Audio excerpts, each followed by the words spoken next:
आज बिपीलाई सम्झेर भन्न चाहन्छु, राष्ट्रलाई सम्झिनुहोस्। तपाईहरु पार्टीका साथीहरूले पनि तमाम साथीहरूले सम्झिनुहोस्। स्वयं यो प्रधानमन्त्री रहेको राष्ट्रप्रधान भन्न चाहन्छु, तपाईहरु धेरै दम्भ र अहंकार लिएर नहिड्नुहोस्।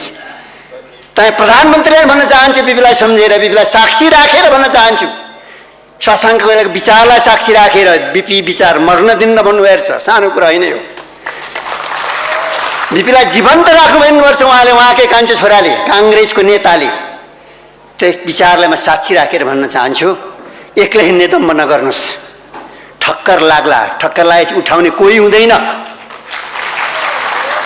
त्यस्तै परि उठाउन पर्नु हामी नै आउनु पर्ला तपाईलाई पनि, किनकि हामी नेपाली कांग्रेस हौं। हामीमा नेपाली कांग्रेसको रगत छ, राजनीतिक रगत छ, हामीमा संस्कार छ। हाम्रा घरमा आग लागे, तोडफोड भयो, लुटपाट भयो, डरायो कांग्रेस कसैले नसम्झे हुन्छ।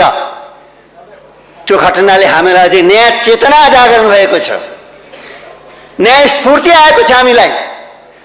विशेष महाधिवेशनबाट कांग्रेस छिन्नभिन्न गराइहाल्यो भनेर नभन्नुहोस्, तपाईले जहाँबाट गराउनु भयो त्यो कुरा।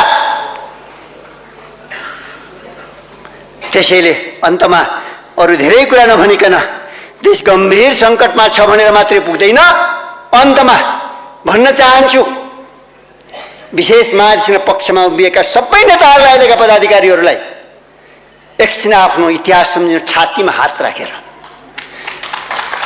यी तमाम चेहरा सम्झिनुहोस्। भदौ 22 गतेसम्म तपाईहरू के गर्दै हुनुहुन्थ्यो? भदौ 24 गते रक्तपात भएको सभापतिलाई देखेपछि 25 गते के भन्न थाल्नु तपाईहरूले? अमानवीय खेलमा कहिल्यै संलग्न सक्दैन कांग्रेस।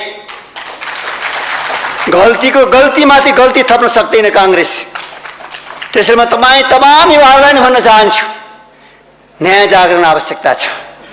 मैले एउटा वाक्य भनेको छु, आज 24 गतेको आगोको राप ताप निभिसके जस्तो मलाई चाहिँ लागेको छैन।